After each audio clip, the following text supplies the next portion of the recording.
Pick your head up. Pick your bat up.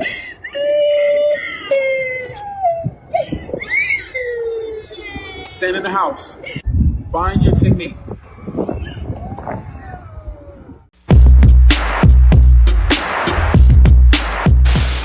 All right, next video. Since T said next video, next video. Yeah, I mean, where Peanut at? I gotta find Peanut. Come man. on, Peanut. All right, here we go. It's this JAWN podcast. Oh, yeah, let's go.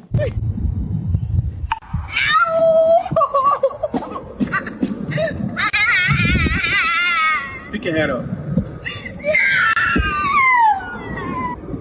Pick your bat up.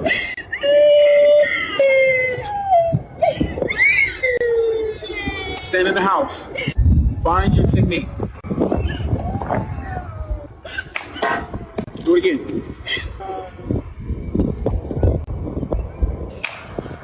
Do it again. Find your peace. You think anybody cares that it hurts? Nobody cares. Who cares? And that means you can control. Congratulations, Daddy. Man, that's what I'm talking about right there. You know what I'm saying? Congratulations, Daddy. He's going to raise him a nice young man. And this is why I say, strong. and this is Strong black man. This is why I always say is that feelings can mess the situation up. Because if you see there, he wasn't physically as hurt as you would think he was. His feelings was more hurt that his hand got hit than his actual hand was.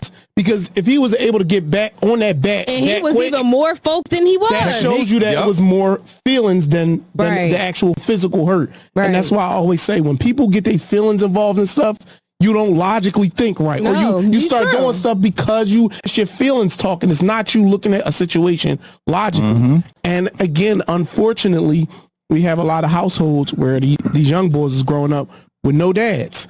And they just watching their moms being emotional. And they don't know how to control their emotions. They don't know how. I mean, everything. You see it in school, sports, everything. They just super emotional. They ready to spaz out on you or crash out, as they say, over nothing. And you be like, it was not that deep. It's because they letting their emotions make the decision instead of sitting back and be like, all right, am I really hurt? Am I good? All right, let me go into the next thing. And unfortunately, in our community, it is what Dad, you gotta step up. And that's the truth. I can attest to that. So, unfortunately, as I just said, I had my first at 17. So therefore, technically I wasn't in a relationship, but by child number 2, father's dad was not around, unfortunately, due to, certain circumstances. However, because I was in a mindset, and I guess even though my father wasn't always around, but he was in a sense, I knew the importance of having a positive male around my son.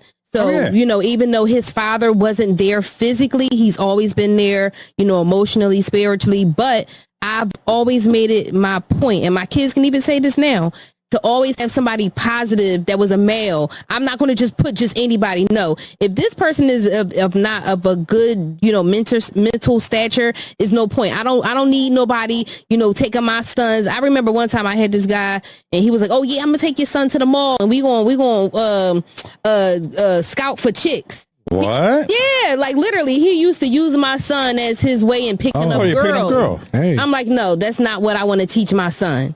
So, I was very, very intentional from my kids being very young and making sure, even to this day, like, now that they're older, it's kind of hard, but, they know right from wrong. But at the end of the day, they can always say that I can only teach you. And this is what I tell them. I can only teach you how to be a man from a woman's point of view. Yeah. Therefore, I can teach you things that I've never saw or things that I thought men should have done for me or to me as a woman, such as open the door for me when I go when I go get gas. I don't get out and pump the gas. My sons do it. Certain things like, okay, I shouldn't have to take the trash out or carry the bag. Change your fucking oil. Well, my youngest son knows how to do that now, but just in general, like certain things, I can only teach you how to treat a woman from a woman's point of view. However, I always have made it my business to keep them around positive males for that purpose. Well, let me ask. So you said he would take your son to the mall. How old is your son now? 22. You think I could take him to the mall, pick him chicks? First of all, he'll take you to the mall. I'm cool with that. Do the work for me, bro. Do the work, you know what I mean? Bring him on over. Tell him pick me up at 5:30 on Saturday. Yeah, that 22-year-old is a piece of work. Yeah. Because again, when you get to business, like again, I'm in real estate, so it can get tricky. It can be you think that you got a deal or this or that, and people and you start to feel like, well, damn, is they trying to play me or whatever? If I'm not emotionally intelligent, I could be sitting at that table ready to make a deal and be like, who you playing? You think, yo, don't make me smack the shit out. That's what that deal is. It's over.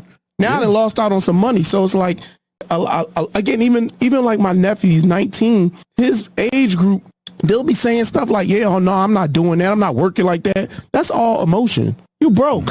And you don't have no skill. How you gonna tell me what you going to do? What you going to do? What you going to, and what you're not going to do? It's like, it's crazy. So it's like, yeah, you just got to understand that. Sometimes you got to take that emotion out, get through it. I'm not saying don't have it, because if you don't have it, then that's a whole nother conversation. But if you got it, get through it, and then get back to what you got to do. Yeah. So look, the first comment from FTDI 483. My wife thinks I have no compassion when my boy gets hurt. My heart breaks, but you have to raise warriors. Yeah. I do that with my daughter. I ain't gonna lie. I'm like, man, no one cares.